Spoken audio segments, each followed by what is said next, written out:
Next,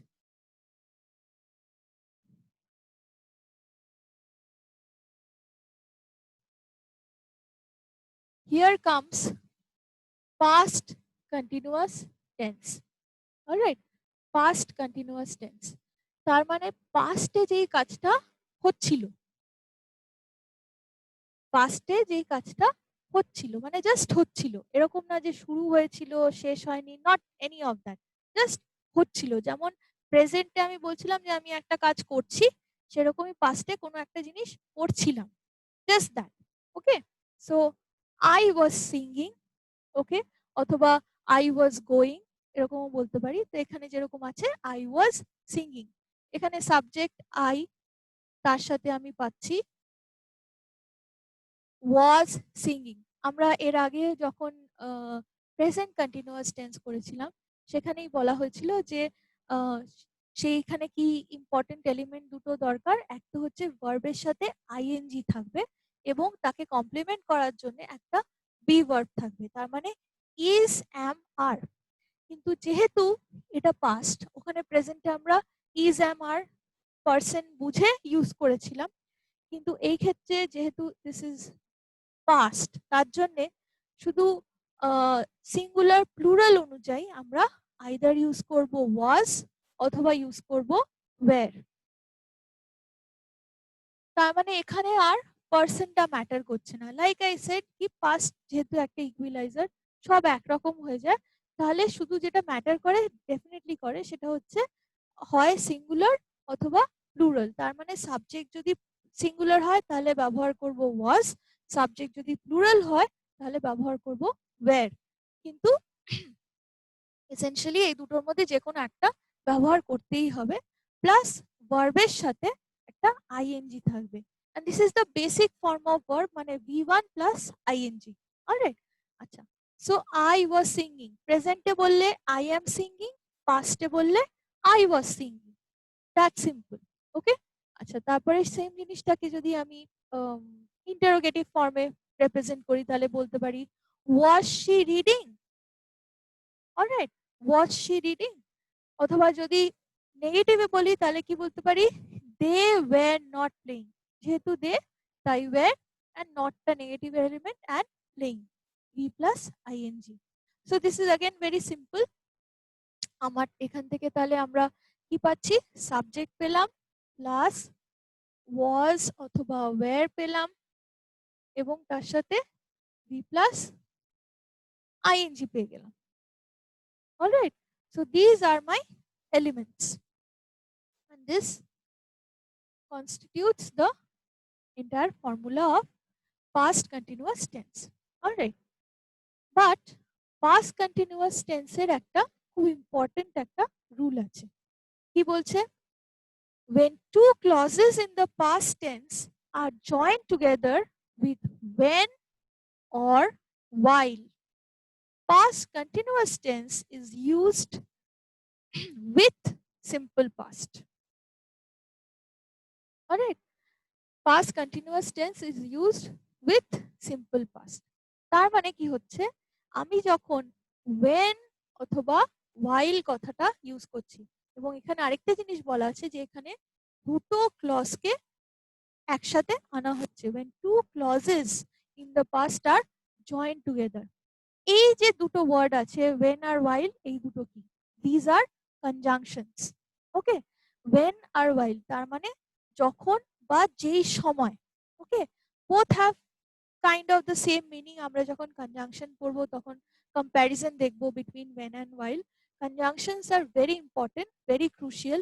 এবং conjunction মানে যে simply join করে দেয় দুটো সেন্টেন্স কে বা দুটো পার্ট অফ দ্য সেন্টেন্স কে, তা না। এদের একটা ইম্পর্টেন্স হচ্ছে যে এরা সিচুয়েশন বুঝে জয়েন করে।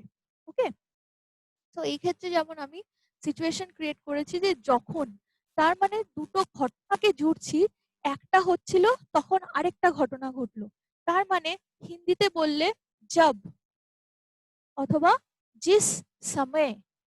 অলরাইট, আর বাংলায় বললে যখন বা যেই সময়। তার মানে কি, দুটো ক্লজকে এখানে জোড়া দিচ্ছে। ক্লজ মানে পার্ট অফ দ্য সেন্টেন্স যেটার মধ্যে ইন্ডিভিজুয়ালি সাবজেক্ট এবং ভার্ব থাকবে।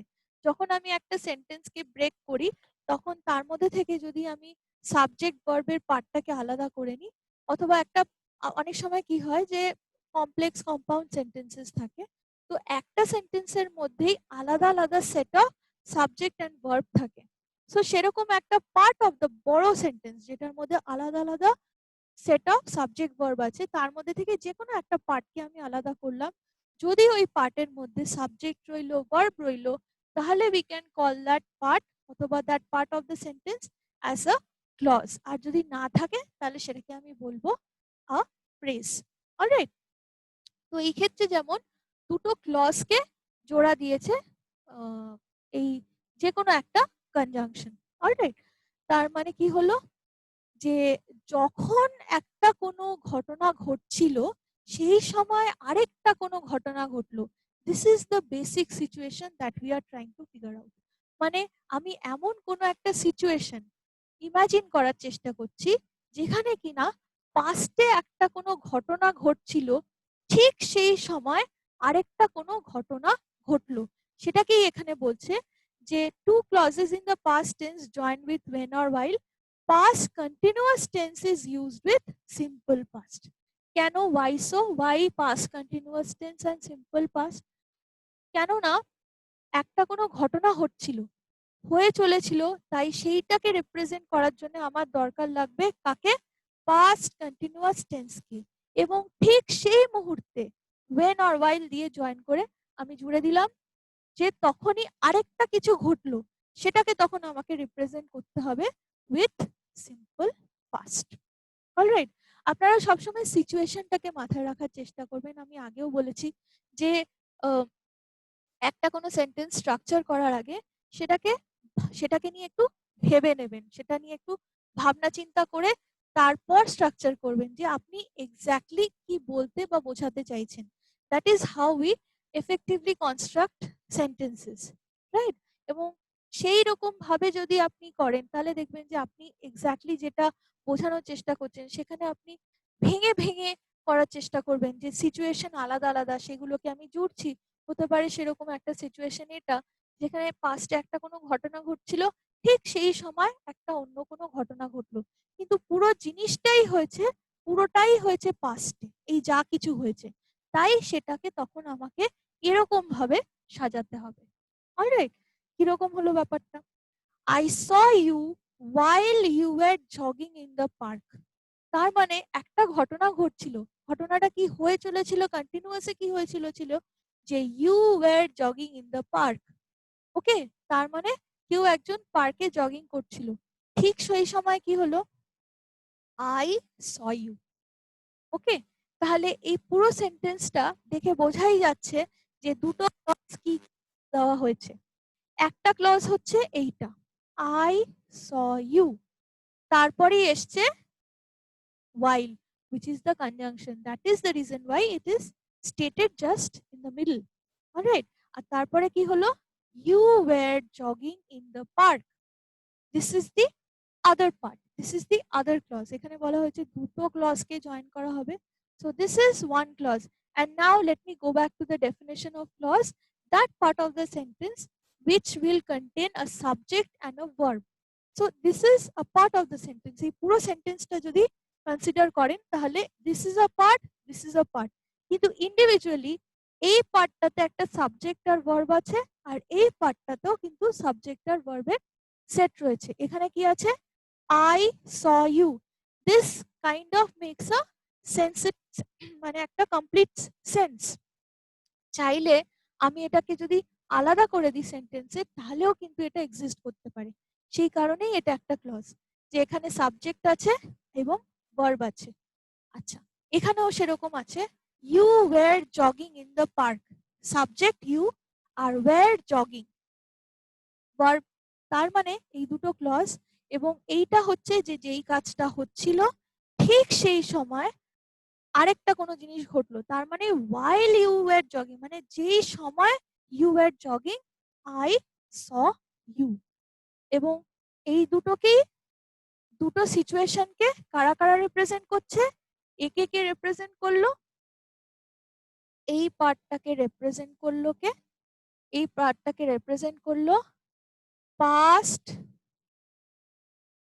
কন্টিনিউয়াস টেন্স, এই পার্টটাকে রিপ্রেজেন্ট করলো, এবং এই পার্টটাকে রিপ্রেজেন্ট করলো কে? Simple past tense. অলরাইট, আর জয়েন করলো কে? while. So this is the rule. সেরকমই নেক্সট সেন্টেন্সটা কিরকম হয়েছে? It was raining when I reached office. এখানে দেখে বোঝাই যাচ্ছে this is one part joined with when to the other part. Alright, এখানে কি কি আছে? It was raining, এখানে আমার সাবজেক্ট কি? It, আর was rainingটা হচ্ছে আমার ভার্ব। সো এটা একটা ক্লজ। আবার এখানে I reached office, I এখানে আমার সাবজেক্ট, আর reached হচ্ছে আমার ভার্ব। অলরাইট, সো এটা একটা ক্লজ, এটা একটা ক্লজ, আর এটা হচ্ছে আমাদের কনজাংশন। ওকে, সো একটা ঘটনা ঘটছিল, ঠিক সেই সময় আরেকটা কিছু ঘটলো, এটাই হচ্ছে আমার সিচুয়েশন। সিচুয়েশনটাকে সবসময় মাথায় রাখবেন। তো ইট ওয়াজ রেনিং, এই ঘটনাটা ঘটছিল, যে বৃষ্টিটা হচ্ছিল, ঠিক সেই সময় কি হলো? আমি অফিস পৌঁছালাম। তাহলে আমাকে একটাকে রিপ্রেজেন্ট করতে হবে পাস্ট কন্টিনিউয়াস টেন্স দিয়ে, এবং আরেকটা যে ঘটনাটা জাস্ট ঘটলো সেইটাকে আমি রিপ্রেজেন্ট করব সিম্পল পাস্ট দিয়ে। So this gets taken over by the past continuous tense, and this gets taken over by the simple past tense. All right, so this is a very good thing to remember. এরকম situation পেলে আপনারা exactly এরকম ভাবে সেন্টেন্সটাকে construct করার চেষ্টা করবেন। Next we have the past perfect tense. All right, the past perfect tense. আমরা past perfect tense নিয়ে অনেক কিছু এক্সটেন্সিভলি অলরেডি আলোচনা করে ফেলেছি।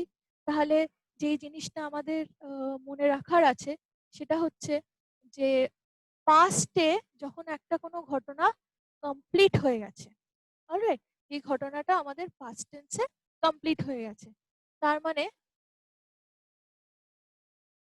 the past perfect tense describes an action completed before a certain moment in the past. তার মানে আমি পাস্টের যে সময়, যে মুহূর্তের কথা বলছি, তার আগেই কোনো একটা ঘটনা শেষ হয়ে গেছে। আমি যখন প্রেজেন্ট পারফেক্ট টেন্স বলেছিলাম তখন কিরকম ছিল সিচুয়েশনটা? যে প্রেজেন্টে বর্তমানে যেই কাজটা আমার অলরেডি করা শেষ, বা যেই কাজটা অলরেডি করা হয়ে গেছে, সেরকম একটা অ্যাকশন নিয়ে কথা হয়েছিল। আবার যখন আমি পাস্টে কথা বলবো তখন কি বলতে হবে? যে এমন কোনো একটা অ্যাকশনের কথা বলা হচ্ছে যেটা পাস্টে যেই সময়ে আমরা ডিসকাস করছি তার আগেই সেটা কমপ্লিট হয়ে গেছে, শেষ হয়ে গেছে। অলরাইট, তাহলে কি হচ্ছে? তাহলে আমার এখানে এলিমেন্ট কি খুব ইম্পর্টেন্ট, আগেই যেটা বলা হয়েছে যে হ্যাভ, হ্যাজ, হ্যাড। এবার এটা তো প্রেজেন্ট টেন্স না, তাই এখানে আমাকে ইউজ করতে হবে হ্যাড। অলরাইট, তাহলে এখানে এলিমেন্ট থাকবে হ্যাড, এবং তার সাথে অবশ্যই থাকবে ভার্বের থার্ড ফর্ম অথবা past participle form of the verb. তাহলে আমি কি পাচ্ছি? she had already finished the work. তাহলে এখানে আমি had এলিমেন্টটা পেলাম, she had already finished the work. এবারে আমরা যদি ভার্বের ক্যাটাগরি গুলো দেখি, finish, finished, finished, রাইট? এই V2 আর এটা হচ্ছে V3, সেম, V2 যা V3 ও তাই। কিন্তু আমাদেরকে মাথায় রাখতে হবে কনসিয়াসলি যে এখানে কিন্তু আমরা ইউজ করছি কাকে? V3 কে।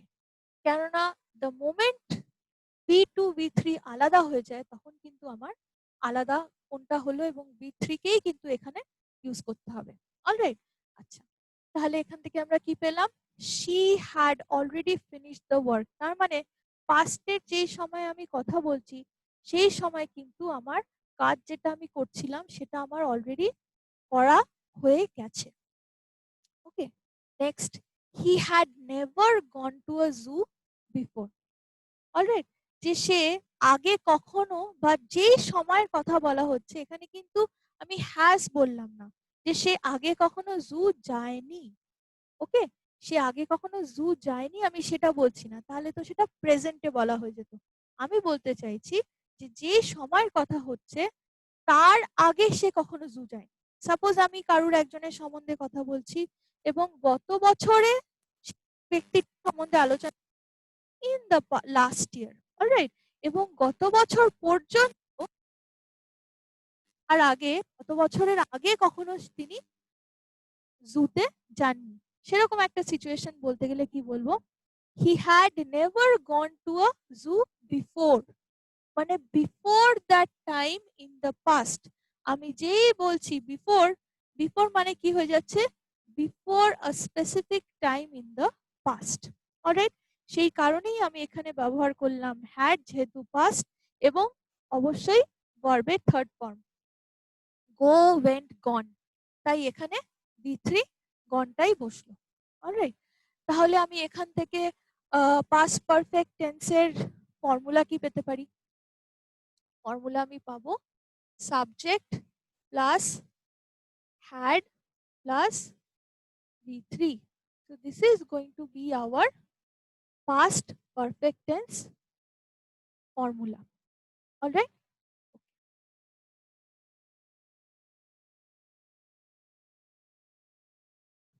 All right. এবারে এই যে পারফেক্ট টেন্সের কথা হলো, এটার সাথে অ্যাসোসিয়েটেড খুব ইম্পর্টেন্ট রুল আছে। যেমন কি বলছে এই রুলে, if two actions happened in the past, it becomes necessary to show which action happened earlier than the other, and in such cases, simple past is used along with past perfect tense.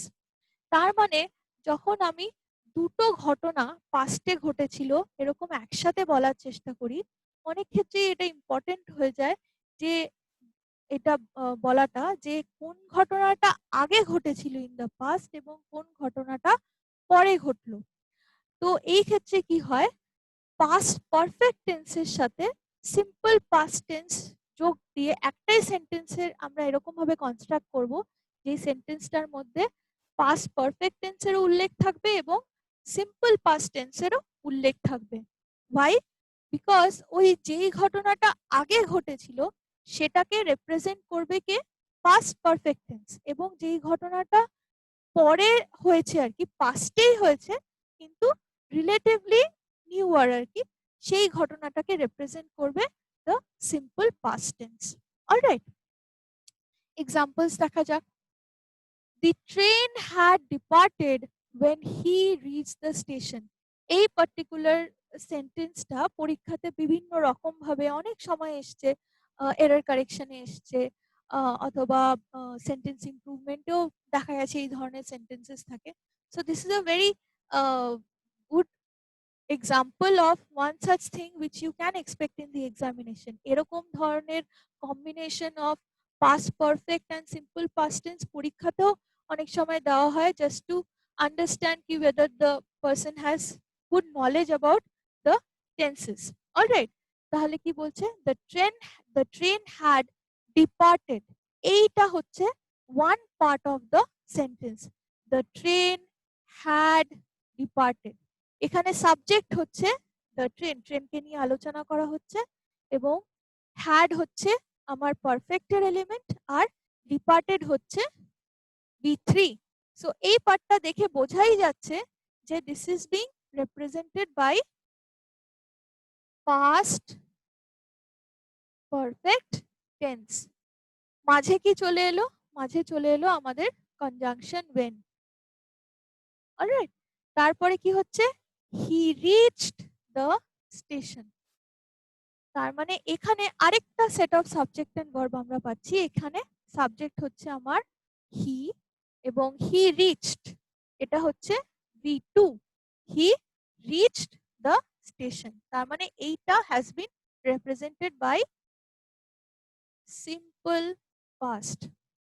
তাহলে কনক্লুশনটা কি হলো, এই যে past perfect tense যেই পার্টটাকে represent করলো এই ঘটনাটা আগে ঘটে গেছে, তারপরের যে ঘটনাটা ঘটেছিল সেটা হচ্ছে এইটা। তার মানে তিনি স্টেশনে পৌঁছানোর আগেই ট্রেন ছেড়ে দিয়েছে, তার মানে ট্রেন ছাড়ার কাজটা আগেই কমপ্লিট হয়ে গেছে। যেহেতু ওই কাজটা ডান, ফিনিশ, ট্রেন ছেড়ে দিয়েছে, চলে গেছে, তাই এটা পাস্ট পারফেক্ট রিপ্রেজেন্ট করলো। এবং যেহেতু পরের ঘটনাটা কি হয়েছে, উনি এসে পৌঁছেছেন পরে, ট্রেন ছেড়ে দেওয়ার পরে, তাই সেইটাকে রিপ্রেজেন্ট করলো কে, সিম্পল পাস্ট টেন্স। অলরাইট, ওকে। আরেকটা এরকম সেন্টেন্স দেখা যাক। I had written the letter before they arrived. Alright, এখানে আমার একটা পার্টকে রিপ্রেজেন্ট করছে পাস্ট পারফেক্ট আর আরেকটাকে করছে সিম্পল পাস্ট। ওকে, আচ্ছা, এখানে প্রথম পার্টের সাবজেক্ট হচ্ছে আই। সাবজেক্ট আই কি বলছে, I had written the letter. Alright, so had written এটা বোঝাই যাচ্ছে এটা V3 তে আছে। এবং আরেকটা পার্ট কি বলছে, দে arrived.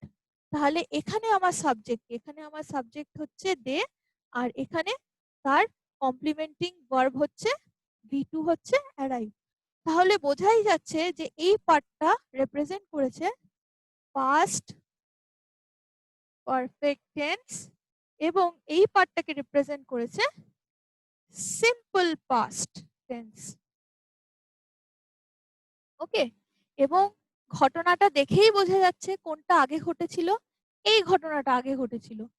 I had written the letter before they arrive, তার মানে উনারা এসে পৌঁছানোর আগেই আমার চিঠিটা লেখা হয়ে গেছে, তার জন্যই আগের ঘটনাটাকে রিপ্রেজেন্ট করলো পাস্ট পারফেক্ট এবং পরে যে ঘটনাটা ঘটেছিল সেটাকে রিপ্রেজেন্ট করলো simple past tense. Alright, so please do remember এরকম সেন্টেন্সেসও কিন্তু আপনারা পরীক্ষায় পেতে পারেন। যেটা অবশ্যই মাথায় রাখতে হবে সেটা যে সিচুয়েশনটাকে আপনাদেরকে প্রথমে ভালো করে বুঝতে হবে। No matter what you get, একটা এরর কারেকশনের জন্য পান একটা সেন্টেন্স, অথবা সেন্টেন্স ইমপ্রুভমেন্টের জন্য, অথবা ট্রান্সলেশনের জন্য, যেই রকম জিনিসই পান, জিনিসটাকে আগে বুঝবেন, মানে মানেটা সেন্টেন্সের বোঝাটা খুবই জরুরি। সেন্টেন্সটাকে প্রথমেই আমরা যেটা করতে শুরু করে দিই, একটা sentence suppose error correction spot করার জন্য, স্পট দি এরর যেই কোয়েশ্চেন গুলো থাকে, আমরা যেই ভুলটা করি সেটা হচ্ছে যে আগে এই সেন্টেন্সটাকে না পড়ে তার মানেটা না বুঝে আমরা সেন্টেন্সের মধ্যে এরর খুঁজতে শুরু করে দিই, কিন্তু সেখানেই কিন্তু বেশিরভাগ সময় দেখা যায় ভুলটা হয়। কেননা কনসেপ্টটা না বুঝে যদি আমরা এরর খুঁজি তাহলে কিন্তু ভুলটা হতেই থাকে। দুটো জিনিস খুব ইম্পর্টেন্ট, একটা হচ্ছে টেকনিক্যালিটি অফ দ্য সেন্টেন্স যেটা is taken care of by the grammatical part, আরেকটা হচ্ছে তার মিনিংটা। Okay, so vocabulary and grammar both go hand in hand, দুটোকে একসাথে মাথায় রাখতে হবে। তাই সেন্টেন্সকে সবসময় বোঝার চেষ্টা করবেন, সিচুয়েশনটাকে বোঝার চেষ্টা করবেন। এই ক্ষেত্রেও দেখুন যে কটা রুল আমরা পাচ্ছি প্রত্যেকটাতেই কিন্তু সিচুয়েশনটাকে খুব সুন্দরভাবে জাস্টিফাই করছে এই ধরনের রুলগুলো। এই ক্ষেত্রেও যে আগের সিচুয়েশন ঘটনাটা ঘটেছিল সেটাকে পাস্ট পারফেক্ট এবং পরে যেটা ঘটেছিল সেটাকে সিম্পল পাস্ট দিয়ে বোঝানো হলো। অলরাইট,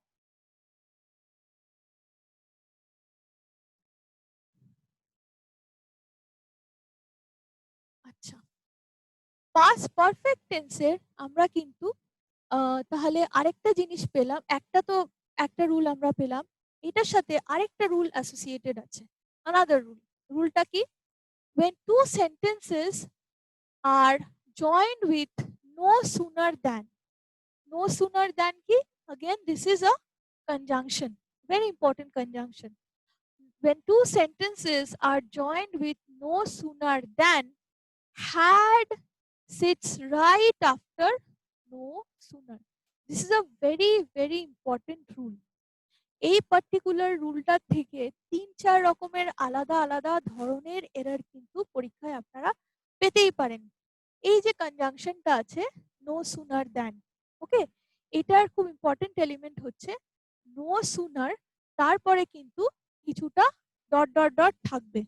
মানে কি হচ্ছে, নো সুনার দিয়ে একটা সেন্টেন্স শুরু হচ্ছে, তার মাঝখানে কিছু এলিমেন্ট থাকতেই পারে, তারপরে দ্যানটা আসলো। এবারে একটা খুব কমন এরর কারেকশন যেটা আসে সেটা হচ্ছে দ্যানের জায়গায় দ্যাট, which এই ধরনের কিছু কিছু জিনিস থাকে। তো this is one error which occurs when you spot this conjunction no sooner. Always and always no sooner এর সাথে কিন্তু দ্যান কে ইউজ করা হয়, not which, not that or not anything else. আমরা যখন কনজাংশন করব তখন কম্প্যারিজন অফ কনজাংশনেও এটা নিয়ে আমরা আলোচনা করব। So this is one error that you might expect. Second important error যেটা এই পাস্ট পারফেক্ট রিলেটেড সেটা হচ্ছে এই যে the had should sit right after no sooner. তার মানে কি হচ্ছে, এই যে আমি বললাম নো সুনারের পরে কিছুটা ডট ডট ডট মানে এর মধ্যে আরো কিছু ওয়ার্ডস ইনকর্পোরেটেড হয়েছে, তারপর দ্যান এসছে। সো নো সুনার আর দ্যানের মাঝখানে যদি হ্যাডকে বসাতে হয় তাহলে এই হ্যাডটা ঠিক নো সুনারের পরেই বসতে পারে। তার মানে অন্য যে কোনো ওয়ার্ড আসুক না কেন, নো সুনার আর হ্যাডের মাঝখানে যদি থাকে তাহলে সেন্টেন্সটা গ্রামাটিক্যালি ইনকারেক্ট সেন্টেন্স হবে। Okay, this is a very important rule. দেখা যাক একটা example. No sooner had we left the house than it began to rain. Alright, so no sooner আছে, তারপরে রুল অনুযায়ী হ্যাডটা এক্স্যাক্টলি নো সুনার এর পরে এসছে, তারপরে we left the house এতগুলো কথা এলো, তারপরে এলো than. Alright, so this is the perfect way of writing a sentence with these elements. No sooner, had right after no sooner, we left the house, then it began to rain. ওকে, তার মানে আমরা যেই মুহূর্তে বাড়ির থেকে বেরোলাম সেই মুহূর্তেই বৃষ্টি হওয়া শুরু হলো। ওকে, আচ্ছা, এবারে এরর কিরকম আসতে পারে পরীক্ষাতে? খুব সিম্পল, মানে দেখে বুঝতেও পারা যাবে না যে এর মধ্যে একটা এরর আছে, কিন্তু মারাত্মক এরর। কেন না, নো সুনার আর হ্যাডের মাঝখানে উইটা চলে এসছে। এই যে সাবজেক্ট, এর প্লেসমেন্টটা খুব ক্রুশিয়াল। ইউজুয়ালি এটাই হয় যে সাবজেক্টকে এই দুটোর মাঝখানে ইনকর্পোরেট করে দেয়, একটা এরর তৈরি করে দেওয়া হয় এবং সেটাই পরীক্ষায় আমাদেরকে দিয়ে দেওয়া হয়। কিরকম? No sooner we had left the house than it began to rain. এখানে যেহেতু উইটা মাঝখানে চলে এলো নো সুনার এবং হ্যাডের, তাই এটা হয়ে গেল ভুল। এই পুরো সেন্টেন্সটাই ভুল হয়ে গেল। It might not look harmful at all, দেখে বোঝাই যাবে না, সেন্টেন্সটার মধ্যে কোনো পরিবর্তন নেই, অনলি থিং উইটা হ্যাডের আগে চলে এসছে। So please keep in mind দুটো জিনিস এখন মনে রাখার জন্য, যে নো সুনারের পরে ডেফিনেটলি নো সুনারের পরেই হ্যাডকে বসতে হবে। আরেকটা জিনিস সেটা হচ্ছে নো সুনারের পরে অলওয়েজ দ্যান আসে, অন্য কিছু দ্যাট, উইচ এগুলো যদি আসে তাহলে সেগুলো সব ভুল হয়ে যাবে, কম্বিনেশনটাই ভুল। ওকে,